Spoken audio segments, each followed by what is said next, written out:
मोहब्बत की नगरी ताज नगरी आगरा।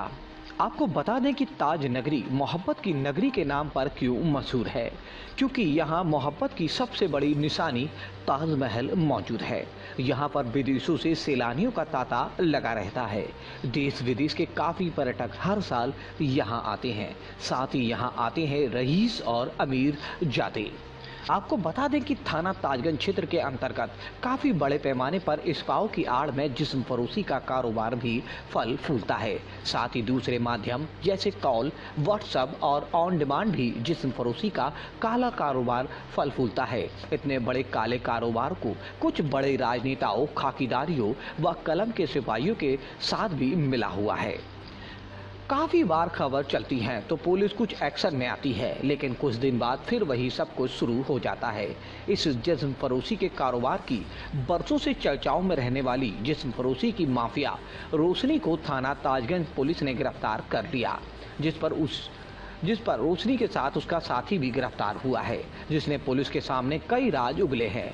पिछले 7 सालों से जिस्म फरोशी की माफिया रोशनी पुलिस गिरफ्त से दूर थी, जिसे ताजगंज पुलिस ने बीती रात गिरफ्तार कर लिया।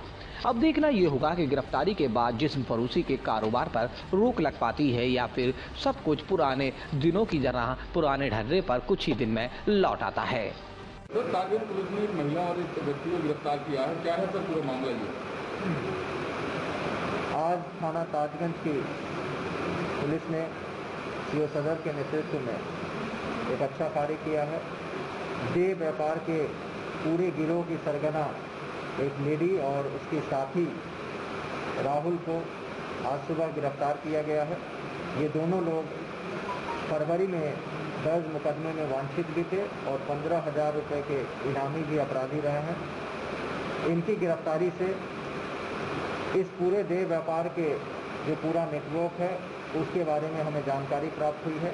हमारी टीम, क्राइम ब्रांच की टीम और सीओ सदर स्वयं लगकर पूरे नेटवर्क की छानबीन कर रहे हैं।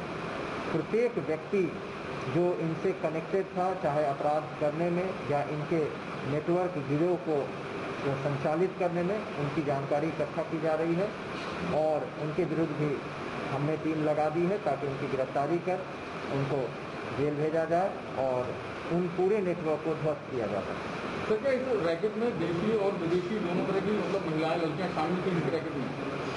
अभियुक्ता से की गिरफ्तारी से उनके पास से 3 मोबाइल भी बरामद हुए हैं, जिनको फॉरेंसिक लैब भेजकर उनकी पूरी डेटा को निकाला जाएगा। उनके द्वारा मोबाइल्स में बहुत सारी लड़कियों के फोटोग्राफ, बहुत सारे चैट, व्हाट्सएप ग्रुप कम्युनिकेशंस ऐसे हैं जो कस्टमर्स के साथ करते रहे हैं, जो अपने सहयोगियों के साथ करते रहे हैं। उन सभी डेटा को स्टडी करते हुए जितने भी इनके कस्टमर्स रहे हैं जो इस घटना इस तरह की इमोरल एक्ट में सम्मिलित रहे हैं, जितने भी इसके सहयोगी रहे हैं जो इसके गिरोह को संचालित करने में सहयोग करते रहे हैं, उन सभी के नाम प्रकाश में आए हैं। गिरफ्तारी के प्रयास चल रहे हैं, शीघ्र उनको गिरफ्तार किया जाएगा। विदेशी महिलाओं के साथ रैकेट में कैसे शामिल किया इसने? विदेशी लड़कियां या रैकेट पकड़ी गई थी तो खबर पड़ा था, कैसे मतलब पूरा ये जो इनका गिरोह था ये बेसिकली अपने हाइड आउट कई जगह बनाए थे, आगरा, दिल्ली, गाजियाबाद, और इनके नेटवर्क में दिल्ली से काफ़ी लोग और बॉम्बे से कुछ विदेशी सभी लोग सम्मिलित हैं, जिनके बारे में हम लोग छानबीन कर रहे हैं। जो भी जानकारियां हमें प्राप्त हो रही है उसको डेवलप करने के लिए हमने एक स्पेसिफिक टीम बना दी है ताकि इस पूरे नेटवर्क को, हर एक व्यक्ति को निकालते हुए उन पर जो है शिकंजा कसा जाए। साथ ही साथ इस पूरे गिरोह को, गैंग को पंजीकृत कराते हुए इनके विरुद्ध गैंगस्टर एक्ट की कार्रवाई करते हुए इन गिरोह के सदस्यों के द्वारा जो धन अर्जित किया गया है उनको जब्त कराने की कार्रवाई भी की जाएगी ताकि पूरे आगरा से इस प्रकार की एक्टिविटी को खत्म किया जा सके।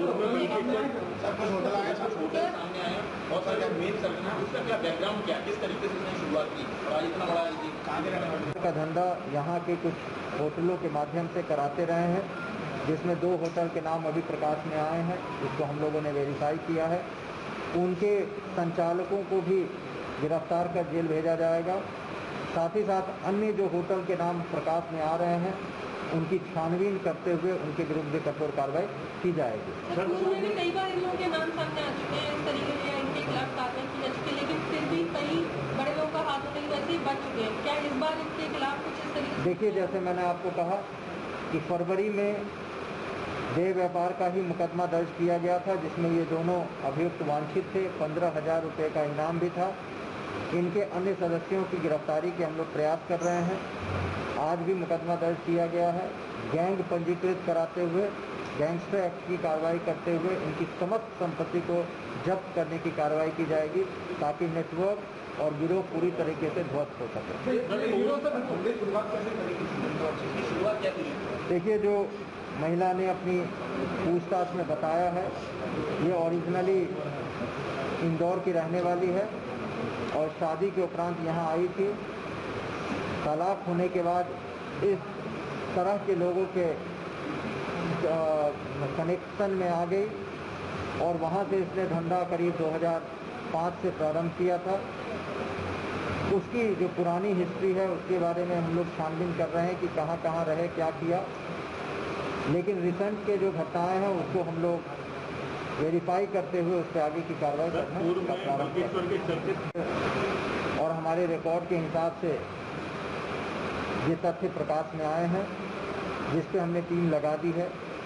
जो भी चीज़ें निकल कर आएंगी, उस समय की जो इन्वेस्टिगेशन हुई है, जांच हुई है, उसको आगे बढ़ाते हुए उस पर भी कार्रवाई की जाएगी। एक सवाल सर ये भी, ये पूरा जो गिरोह है कैसे काम कैसे करता था सर? ये पूरा गिरोह कैसे, मतलब ग्राहकों को कितने मोबाइल फोन वगैरह थे इनके पास, इसके सब क्या जानकारी है?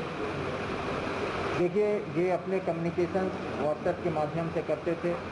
व्हाट्सएप ग्रुप पे, इंडिविजुअल चैट पे फ़ोटो ट्रांसफ़र करने के उपरांत जो है लोगों से इस धंधे का जो है वो सेटिंग करते थे और होटल में जाकर, होटल जो उनके सिलेक्टेड होटल्स हैं वहाँ पे इस प्रकार का वो धंधा ऑर्गेनाइज्ड क्राइम के तौर पे कराते थे।